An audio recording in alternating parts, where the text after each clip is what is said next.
할렐루야. 우리가 지금 구약 성경에서도 소선지서를 보고 있습니다. 오늘 우리가 보는 본문은 요엘서이고 제목은 부흥을 꿈꾸는 사람들. 이게 과연 무슨 말씀인가 한번 살펴보길 원합니다.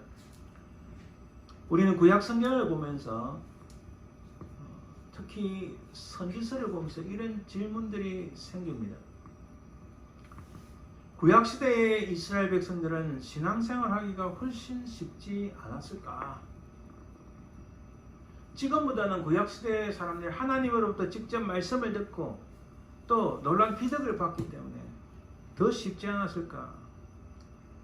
그 쉽다고 생각하는 그 근거를 크게 두 가지로 보는데, 눈에 보이는 확실한 기적들이 구약에는 많이 나오기 때문에 구약의 백성들이 더 신앙생활하기가 더 쉽지 않았을까 생각합니다.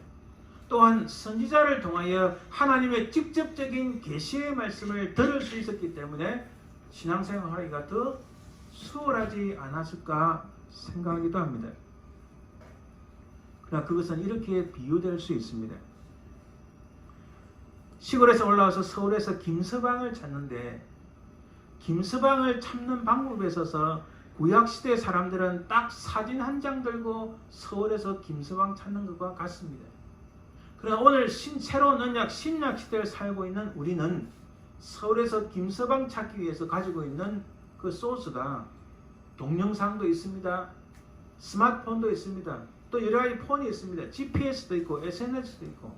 구약의 백성들과 지금 우리하고는 비교할 수 없을 정도로 우리는 서울에서 김서방 찾는 확률이 굉장히 높은 겁니다. 달리 말하면 기적을 보고 선지자들의 하나님의 직접적인 계시 말씀을 들었던 구약 백성들이지만은 그들보다는 우리가 더 하나님께 가까이 갈 수 있는 그런 놀라운 은혜가 있다는 겁니다. 오늘 요엘서 말씀에서 한번 잘 살펴봅시다. 진짜 그런가? 자, 우선은 구약의 선지자들, 특히 소선지자들을 구분을 하면 9명의 소선지자들은 바벨론 포로 이전입니다. 우리가 전에 살폈던 바벨론 포로 이후는 학개서가 말약인데, 우리가 주로 살펴보는 것, 현재 살펴보고 있는 것은 바벨론 포로 이전 9명의 소선지자들에 대해서 살펴봅니다. 이 소선지자 중에서 우리가 살펴봤던 학개, 스가랴, 말라기의 핵심은 바벨론 포로 후예니까 너희들 성전을 재건립해라. 너희들 삶의 우선순위가 잘못되었다고 말씀하시는 것이고, 그러나 너희들에게 정말 우리를 구속하신 메시아가 오실 것이다. 희망과 회복의 날을 전달합니다. 그 앞에 있는 9건의 소선지자의 핵심 메시지는 여호와의 날, the day of the Lord, 여호와의 날, 하나님의 날, 심판과 진노의 날이 속히 임하리니 하나님께 돌아오라는 것이 가장 핵심이었습니다. 오늘 요엘서 말씀도 거기서 크게 벗어나지 않는데, 그러나 요엘서 말씀은 굉장히 중요한 말씀입니다. 제 개인적으로 생각할 때 구약 성경에서 진짜 중요한 말씀 딱 한두 개를 뽑으라면은, 이사야서 55장을 말죠. 우리를 위하여 하나님의 어린 양이 채찍에 맞고 십자가를 지고 가는 그 모습을 묘사한 이사야서 말씀. 그리고 또 하나는 오늘 요엘서 2장의 말씀입니다. 과연 요엘서 2장의 말씀이 얼마나 위대한 말씀, 정말 놀라운 말씀인지 우리가 살펴보길 원합니다. 이스라엘이 두 개로 나뉘었습니다. 나눠지고 나서 우리가 지난주에 살펴봤던 호세아는 북쪽 이스라엘에서 사역한 사람입니다. 그러나 요엘은 남쪽 유다에서 사역한 사람입니다. 이 요엘서의 역사적인 배경은 남쪽 유다인데, 잠깐 간단히 살펴보면, 자, 당시 대제사장에 여호야다라는 사람이 있었습니다. 이 여호야다가 가만히 보니까 이 아달랴는 북쪽 이스라엘의 그 악한 아합 왕과 그의 부인 이세벨 사이에 난 딸입니다. 그러니까 악한 사람들과 상종도 안 해야 되는데 상종했을 뿐만 아니라 이 악한 집안과 결탁하고 혼인까지 한 게 큰 문제였습니다. 자, 이 아달랴라는 이 여인이 자기 남편 아시아 왕이 죽고 나니까 아니 왕자들을 죽이려 하는 거예요. 아시아가 자기 아들입니다. 아시아에게 난 모든 왕자, 말하자면 손자들이죠. 손자들을 다 죽이려고 하는데 그때 대제사장 여호야다가 한 명을 살리고 성전에 6년 동안 숨겨온 왕자가 있었습니다. 그게 바로 요시아입니다. 이 대제사장 여호야다가 아달랴를 몰아내고 요시아 7살밖에 되지 않았지만 이 요시아를 왕으로 세웠습니다. 여러분 가만히 생각해 보세요. 이 아달랴라는 이 악한 여인이 왕으로 6년 2년 동안에 이스라엘이 얼마나 많이 부패했는지 모릅니다. 온갖 우상이 다 곳곳에 있는 거예요. 온갖 바알 산당들, 신당들이 산에뿐만 아니라 신당들이 온 곳곳에 다 있는 거예요. 이 6년 통치 동안에 남쪽 유다가 완전히 괴멸될 정도로 악한 일을 많이 벌인 거예요. 그래서 저는 이 부분을 다시 열왕기하를 찾아서 읽어보면서 야, 이거 현재 한국의 모습이 아닌가. 한국에 지금 4년 동안에 악한 정권이 들었으니까 온 사회가 지금 파괴되고 있어요. 가정이 파괴될 뿐만 아니라 사회가 다 파괴되고 있는 이런 정말 가슴 아픈 일이 벌어지고 있습니다. 자, 이런 온갖 우상과 바알 산당, 바알 신당들 때문에 하나님께서 메뚜기 재앙을 보내셨어요. 메뚜기 재앙뿐만 아니라 엄청난 가뭄을 그들에게 보내셨어요. 그게 오늘 요엘서 1장의 내용입니다. 간단히 살펴보면 1장 4절에 팥종이가 남긴 것을 메뚜기가 먹고 메뚜기가 남긴 것을 너치가 먹고 너치가 남긴 것을 황충이 먹었도다. 이것은 이름은 비슷비슷합니다. 근데 사이즈 문제예요. 사이즈. 제일 큰 게 먹고 나니까 그 다음 메뚜기가 먹고 메뚜기 남겨먹으니까 그보다 좀 작은 너치가 먹고 너치가 먹은 것은 제일 작은 황충이 먹었다. 이렇게 표현합니다. 사람이 먹을 것이 없을 정도로 완전히 쑥대밭이 되어버립니다. 1장 10절에 밭이 황무하고 토지가 마르니 곡식이 떨어지며 새 포도주가 말랐고 기름이 다하였도다. 땅이 말라가 버리니까 사람들이 먹을 게 없어요.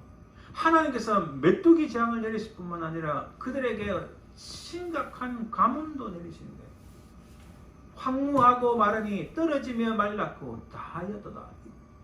살아갈 방도가 없는 거예요. 이런 상황에서 요엘 선지자가 외칩니다. 1장 14절에 너희는 금식일을 정하고 이스라엘 백성들이 어려움이 있을 때마다 금식일을 선포하고 금식하며 하나님께 부르짖을 때에 하나님께서 그들을 구원하신 것은 이스라엘 역사를 뒤돌아보면 자주 나옵니다. 그래서 금식일을 정하고 성회를 소집하여 성회를 소집했다는 말은 하나님의 신실한 사람들이 모여서 우리에게 무엇이 문제인가, 우리가 무엇을 잘못했는가, 무엇을 돌이키고 무엇을 바꾸고 무엇을 없애야 되는가, 그것을 깨달아는, 그리고 나서 여호와께 부르짖으라는 거예요. 1장 15절에 슬프다 그날이여 여호와의 날이 가까웠으니, 여러분 여호와의 날 하면요 구약에서는 하나님의 심판과 진노의 날입니다. 제가 자주 언급하지만 하나님의 심판과 진노의 날이 여호와의 날입니다. 근데 그 여호와의 날을 누가복음에 보면 예수님께서 은혜의 날로 바꾸신 거예요. 하나님의 심판으로 온 인류가 멸망할 지경인데 왜? 인간의 죄악이 너무 충만해서. 근데 예수 그리스도께서 이 땅에 오셔서 모든 인간의 죄악을 담당하셔서 이 하나님의 심판의 날을 은혜의 날로, 구원의 날로 바꾸신 거예요. 지금 여기서 요엘이 외치는 것은 여호와의 날은 심판과 진노의 날입니다. 그래서 이 요엘 선지자가 외치는 한마디는 회개하라 하는 거예요. 회개하라. 돌이켜라. 하나님께 돌아오라는 말씀입니다. 회개하지 않으면 이 죄의 결과로 어떤 일이 벌쳐지는가? 2장 10절에 이렇게 말씀합니다. 그 앞에서 땅이 진동하며, 땅이 진동한다는 것은요, 땅이 흔들리고 땅에 지진이 일어나고 땅이 사람들을 삼켜버린다. 하늘이 떨며, 여러분 하늘이 뜬다는 것은 이게 굉장히 문학적인 표현이지만 하늘이 뜬다는 게 무슨 표현일까요? 엄청난 폭우가 내릴 수 있습니다. 사람이 견딜 수 없는 엄청난 번개가 낙뢰가 내릴 수 있습니다. 사람이 견딜 수 없는 자연재해를 통해서 하나님께서 확실하게 심판하신다는 겁니다. 해와 달이 깜깜해진다. 사람이 어떻게 살아갑니까? 별들이 빛을 거두도다. 무섭습니다. 이것은 마지막 날 심판의 날의 모습입니다. 2장 11절에 여호와께서 그의 군대 앞에서 소리를 지르시고 그의 진영은 심히 크고 그의 명령을 행하는 자는 강하니 여호와의 날이 크고 심히 두렵도다. 당할 자가 누구이랴.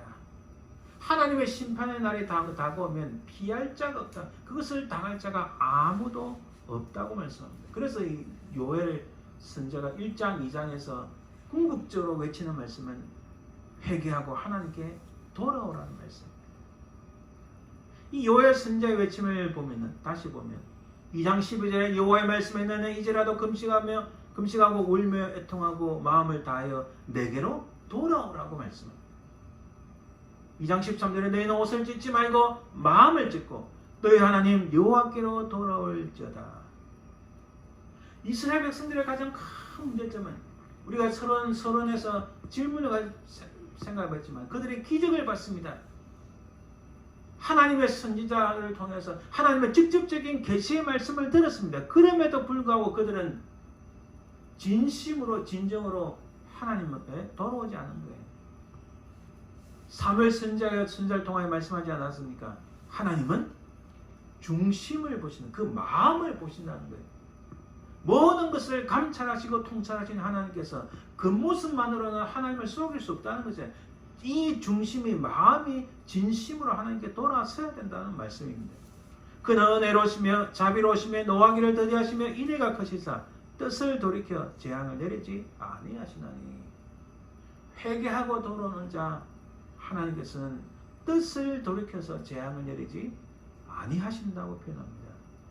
그래서 이 요엘은 2장 18절에 이렇게 말씀합니다. 그때에 여호와께서 자기의 땅을 극진히 사랑하시어 그의 백성을 불쌍히 여기실 것이라.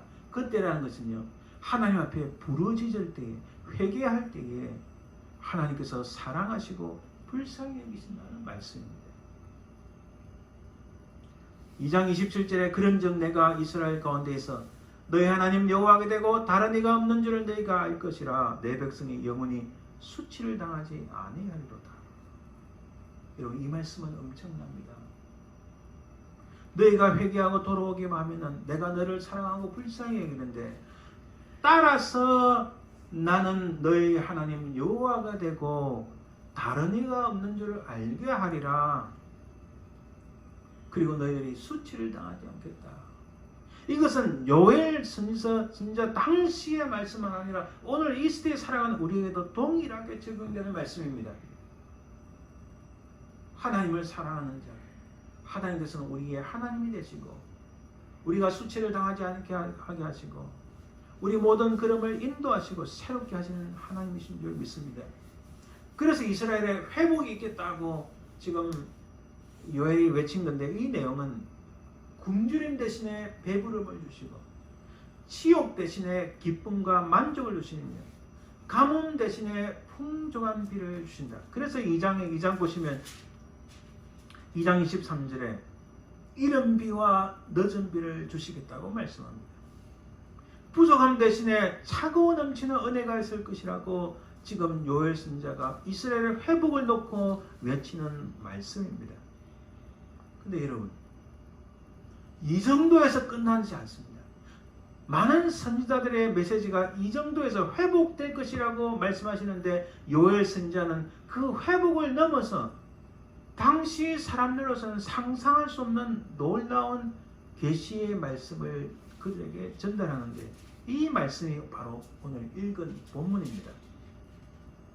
이 회복을 넘어서 여러분 우선 창세기 말씀을 보죠. 창세기 6장 1절 3절에 이렇게 말씀합니다. 사람이 땅에 번성하기 시작할 때에 그들에게서 딸들이 나니 하나님의 아들들이 사람의 딸들의 아름다움을 보고 자기들이 좋아하는 모든 여자를 아내로 삼는지라. 여호와께서 이르시되 나의 영은 히브리어로 루아흐란 나의 영이 영원히 사람과 함께하지 아니하리니. 아주 이거는 하나님 사람을 버리시겠다는 겁니다. 이는 그들이 육신이 됨이라. 여러분 원래 육신이라는 히브리어는 네페시라는 단어를 썼는데 여기서는 바사라는 히브리어를 썼습니다. 이 바사르라는 단어를 쓴 것은요, 사람이 동물처럼 하나님의 영을 거두어 가시고 사람이 동물처럼 아무런 가치 없이 하나님을 알지도 못하고 이 세상을 지배하며 다스리는 지혜도 없고 동물처럼 살게 될 것이다. 그렇게 내버려 두시겠다고 하나님께서 심판하시고 저주하시고 버리시겠다는 말씀입니다. 그러나 그들의 날은 120년이 되리라. 자, 이 말씀은 인간의 부패와 타락 그리고 그에 따른 하나님의 심판과 저주로 인한 인간의 참혹한 죽음을 말씀하십니다. 하나님은 동물과 다름없는 인간이 단순히 육체로만 전락해 버리는 거, 육체로만 전락해 버리는 게 히브리어 바사르인데 원래 인간의 육신은 우리 인간의 몸을 의미할 때는 네페시라는 단어를 쓰는 게 당연한데 하나님께서 네페시 아담을 지으시고 거기에 하나님께서 생기를 불어넣으셨다. 그래 생명이 됐다 해야 되는데 지금 바사라는 것은 하나님의 영이 떠난 인간의 육체만 있는 아무런 가치가 없는 동물과 다름없는 그 육체로만 전락한 상태를 의미합니다. 하나님께서 저주하시고 심판하시고 버리시겠다는 겁니다. 곧 하나님의 영 루아를 떠나게 하시고 인간의 수명을 단축시키시고 그 시대의 육체들을 홍수로 멸하는 저주를 부으셨다는 겁니다. 그래서 그때 누구를 부르셨습니까? 우리가 너무나 잘 아는 노아를 하나님께서 부르신 거예요. 땅에 사람 지에 있었음을 한탄하사 마음에 근심하시고 창세기 6장 8절에 그러나 노아는 여호와께 은혜를 입었더라고 말씀합니다.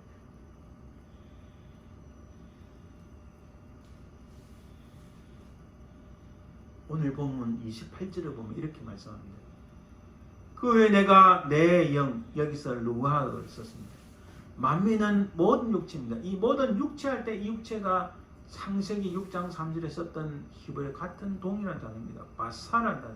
그래서 이 바사라는 히브리어는 구약성에서 많이 나오지 않습니다. 주로 육체를 말할 때는 네페시라는 단어를 쓰는데 독특하게 6장 3절에 하나님께서 바사라로 만드시고 지금 28절에 요엘서 2장 28절에 나오는 이 모든 육체 이 바사르에게 하나님께서 다시 영을 부어주시겠다는 거예요. 할렐루야.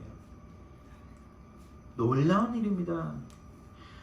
너희들은 다 바사르 모든 육체일 뿐인데 너희들에게 내 영을 부어주시겠다. 그래서 너희 자녀들이 장래를 말할 것이며 너희 늙은이는 꿈을 꾸며 너희 젊은이는 이상을 볼 것이며 이게 무엇입니까? 하나님의 인간의 부패와 타락으로 인하여 하나님께서 엄청난 진노로 영원히 떠났다. 너희들을 저주해서 너희들을 버렸다고 선포한 창세기 6장 3절의 그 위치에서 하나님께서 그 모든 저주와 심판과 진노를 이제는 버리시고 다시 회복시키시고 하나님의 영이 모든 육체에 다시 돌아오신다는 사실입니다. 하나님께서 모든 육체를 모든 인간들을 바사르 모든 단순한 육체로 버리시고 유기하시고 저주하시고 버리시고 심판하시겠다는데 지금 요엘 선지자가 계시하시고 예언하는 말씀은 그들에게 선포하는 말씀은 그런 바사라와 같은 그런 육체뿐인 너희들에게 하나님께서 그 하나님의 영을 다시 부어두신다. 하나님의 영이 다시 돌아오게 하신다고 말씀합니다. 여러분 여기서 부어주신다. 이 말씀은요. 구약 성경에서 왕과 제사장과 선지자에게 그들 특히 왕과 제사장이 그 지도자로 세움을 받을 때에 5가지 기름을 섞은 그 기름을 머리에 한꺼번에 다 붓습니다. 보통 일반 사람들은요 살짝 찍어서 머리에 이렇게 할 뿐입니다. 그러나 지도자로 세움을 받을 때는 이걸 몽땅 다 쏟아 붓습니다. 그게 기름 부음입니다. 그 기름 부음을 받은 자들이 왕이 되고 제사장이 되는 거예요. 근데 오늘 본문에서 보니까 모든 사람 하나님의 영이 떠나서 저주를 받았던 인생들이 하나님의 심판을 받았던 육체들이 한 사람 빠짐없이 모두 이 하나님의 영을 받으니 그것도 쏟아 부어 주시겠다는 말씀입니다. 하나님의 엄청난 진노를 돌이키고 하나님께서 이 인생들을 하나님의 백성을 삼으시기 위하여 새롭게 하신다는 말씀입니다. 이것은 단순히 출애굽이나 시내산 언약을 인하여 통하여 이스라엘을 회복시키는 정도가 아니라 창세기의 저주를 푸시고 인류의 원래 역사를 하나님과 아름다운 관계를 맺는 그 역사를 회복시킨다는 말씀입니다. 이 모든 축복은 모든 육체에게 열려있지만 그러나 궁극적으로 이 모든 육체들 중에서 진정으로 영적 이스라엘에 속한 사람들, 달리 말하면 진정으로 하나님을 받아들이고 하나님을 나의 하나님 나의 구세주로 받아들이고 오늘 우리 새로운 역사에 살아가는 우리가 예수 그리스도만이 나의 구세주, 예수님만이 나를 구원할 수 있는 분이라고 고백하는 그 사람들에게, 유대인뿐만 아니라 이 세상의 모든 사람들에게 이 하나님의 영을 부어주시겠다는 말씀입니다. 그래서 이것을 사도행전이 증거합니다. 사도행전 2장 2절의 사절을 보면은 마가의 다락방에서 기도하다가 그들이 간절히 기도하며 그들이 다 성령의 하나님의 영의 충만함을 받았다고 증거합니다. 그리고 나서 베드로가 첫 번째로 설교를 합니다. 오순절 설교를 하는데 2장 14절에 보니까 베드로가 소리를 높여 이르며 증거합니다. 요엘 선지자의 말씀을 인용을 하는 거예요. 하나님이 말씀하시기를 말세에, 오늘 본문 28절에 나오는 그 후에라는 말씀은 이 여기는 바로 말세에 그리스도가 임할 때, 그리스도가 다시 재림에 임할 때, 주님이 다시 오실 그 말세에 내가 내 영을 모든 육체에 부어주리니, 그리고 그때에 내가 내 영을 내 남종과 여종들에게 부어주리니 그들이 예언할 것이요. 이 놀라운 말씀이 초대교회에서 이루어졌고 이 말씀은 여전히 지금도 계속 진행 중입니다. 하나님의 이름은, 하나님의 독생자 예수 그리스도의 이름을 부르는 자, 그를 찾는 자, 그를 신뢰하고 그를 믿는 자에게 하나님께서 이 영을 부어주시겠다 합니다. 예수 그리스도를 찾는 자, 그는 곧 하나님의 새로운 영적 이스라엘, 하나님의 새로운 인류, 새로운 인류인 거예요. 하나님의 자녀, 하나님의 백성이 된 그들에게 하나님께서 이때에, 이 말세 때에 하나님의 영을 부어주시겠다는 말씀입니다. 2장 29절에서 이렇게 말씀합니다. 그때 내가 또 내 영을 남종과 여종들에게 부어줄 것이며, 이 말씀은 종은 노예라는 뜻입니다. 히브리어 단어가. 이것은 당시의 종, 노예는 전부 이방인들입니다. 이 이방인들조차도 이스라엘 지도자만이 받을 수 있는 이 기름 부음, 하나님의 영의 기름 부음을 이 이방인들, 노예조차도 이 모든 것을 받을 수 있다. 놀라운, 당시 사람들은 상상할 수 없는 말씀을 이 요엘 선지자가 증거하고 있습니다. 이 말씀은 예수 그리스도가 이 땅에 오심으로 이루어진 놀라운 말씀. 우리는 그것을 가지고 있습니다. 우리는 그것을 믿습니다. 장차 주님이 오실 그날까지 우리는 하나님의 성령의 인도하심을 받습니다. 왜? 예수 그리스도 믿음으로 하나님의 성령께서 우리에게 기름 부어주셨기 때문에. 2장 30절과 31절에 이렇게 말씀합니다. 내가 이적을 하늘과 땅에 베풀리니 그 피와 불과 연기 기동이라. 여호와의 크고 두려운 날이 이르기 전에 해가 어두워지고 달이 빛빛같이 변하려니와. 이 사실을 믿지 못하고 하나님의 새로운 인류, 하나님의 영적인 이스라엘, 모든 육체가 하나님의 루하고 하나님의 영을 받지 아니하면 이런 여호와의 크고 두려운 날이 임한다. 이 요엘은 그렇게 증거하고 있다는 겁니다. 그래서 2장 32절에 누구든지 여호와의 이름을 부른 자는 구원을 얻으리니, 누구든지 여호와의 이름을 부른 자는 구원을 얻으리니. 사도행전 29장에서 2장 19절에서 베드로가 분명히 이것을 증거합니다. 피와 불과 연기로다 주의 크고 영화로운 날이 이르기 전에 해가 변하여 어두워지고 달이 변하여 피가 되리라. 베드로는 요엘 선지자의 말씀을 인용하여 누구든지 주의 이름을 부른 자는 구원을 얻으리라. 요엘 선지자가 당시 이스라엘 백성들에게 말씀하셨습니다. 너희들 이스라엘을 회복시키는 정도가 아니라 바사르 단지 육체에 불과한 너희들에게 하나님의 영을 쏟아부어 주신다. 그 하나님의 영을 쏟아부으시는데 이런 심판의 날에 여호와의 크고 두려운 날이 이르기 전에 이 놀라운 은혜를 입으라. 그래서 회개하고 하나님께 돌아오는 것이 이 말씀의 가장 핵심입니다. 누가 이런 것을 얻을 수 있나요? 누가복음 23, 여호와서 2장 30을 다시 봅시다. 누구든지 여호와의 이름을 부르는 자는 구원을 얻는다. 여기서 굉장히 재미있는 말씀이 있습니다. 끝부분을 보니까 남은 자 중에 나 여호와의 이름을 부름을 받을 자가 있을 것입니다. 이 말씀의 의미는요, 히브리어로 보면은 히브리어 오른쪽에서 원적으로 있습니다. 아도나이가 아닙니다. 이게 저호바 카라라는 여호와께서 그 이름을 부르는 자, 이게 정확한 해석입니다. 여러분 생각해 보세요. 제가 하나님의 이름을 부르짖으면 하나님 내 죄를 용서하시고 하나님 나를 불쌍히 여기소서 내가 주를 믿나이다. 이렇게 하나님의 이름을 부를 때에 하나님께서 내 이름을 불러주신다는 겁니다. 할렐루야. 참으로 정말 아름답고 멋진 장면 아닙니까? 하나님의 영이 내 속에 충만하기 위해서는 하나님의 이름을 불러야 되는데 그 하나님의 이름을 부르는 그 순간에 회개하고 돌이켜서 여호와께 돌아와서 하나님의 이름을 부르는 자 그를 하나님께서 다시 불러주신다고 말씀하시는 겁니다. 할렐루야. 다시 우리 처음 질문으로 돌아가 봅시다. 구약시대의 이스라엘 백성들은 신앙생활하기가 정말 쉽지 않았을까? 우리 이런 질문으로 출발했습니다. 왜 그들은 눈에 보이는 확실한 기적들이 많았고 선지자를 통하여 하나님의 직접적인 계시의 말씀을 들을 수 있었기 때문에. 그러나 정말 신앙생활하기 편하고 정말 하나님의 그 은혜와 능력을 맛볼 수 있는 것은 구약이 아니라 사실 오늘의 이 시대 새로운 언약시대에 살아가는 우리입니다. 우리에게 주어진 하나님의 형용할 수 없는 축복이 엄청납니다.